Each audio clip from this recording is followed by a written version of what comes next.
విజయనగరం జిల్లా శృంగవరపుకోట తహసీల్దార్ కార్యాలయంలో స్వాతంత్ర్య దినోత్సవ వేడుకలు నిర్వహించారు. ఎమ్మెల్యే కోళ్ల లలిత కుమారి జాతీయ పతాకాన్ని ఆవిష్కరించారు. మహాత్మా గాంధీ చిత్రపటానికి పూలమాల వేసి నివాళులు అర్పించారు.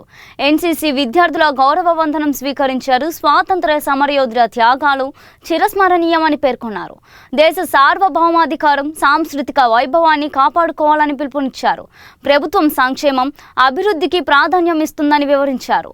విద్యార్థులు నైతిక విలువలు అలవర్చుకొని ఉన్నత లక్ష్యాలు సాధించాలని సూచించారు.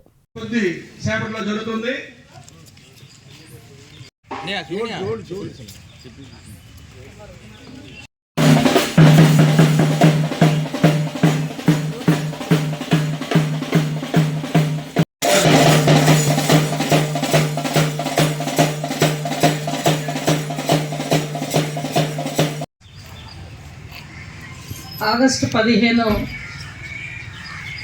వచ్చింది అంటే మన అందరికీ ఒక పండగ.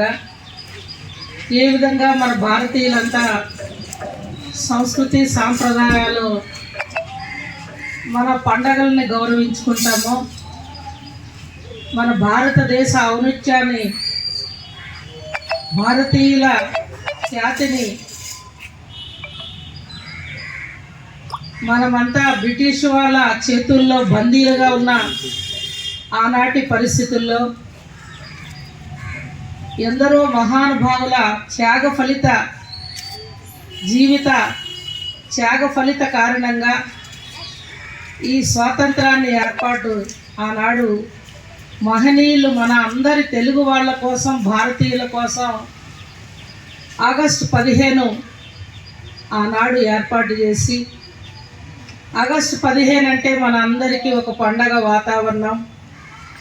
మరి మొట్టమొదట భారతీయులుగా ఉన్న మన అందరం భారతదేశ ఔన్నత్యాన్ని కాపాడుకుంటూ, సార్వభౌమాధికారాన్ని కాపాడుకుంటూ చేయి కలిపి ఈ సమాజాభివృద్ధికి నడుం బిగించాలని, భవిష్యత్ తరాలని స్ఫూర్తిదాయకంగా మనమంతా తీసుకుని బంగారు భవిష్యత్తులకు పునాదులు వేయించాలని, మరి ఆ దిశగా ఇవాళ మన S Kota constituency head quarter MRO office ఎస్కోటలో సభాధ్యక్షులు గుడ్డ నీడ అనే సంక్షేమాలకి మొట్టమొదట 83లో ముఖ్యమంత్రిగా ఆయన స్వీకారం చుట్టి ఆనాటి నుంచి ఈనాటికి వస్తున్న ప్రభుత్వాలు వాటిని కొనసాగించుకుంటూ ఇవాళ సమాజ సేవ కోసం ఈనాటి రాష్ట్ర ముఖ్యమంత్రి వర్యులు నారా చంద్రబాబు నాయుడు గారు, రాష్ట్ర ఉప ముఖ్యమంత్రి వర్యులు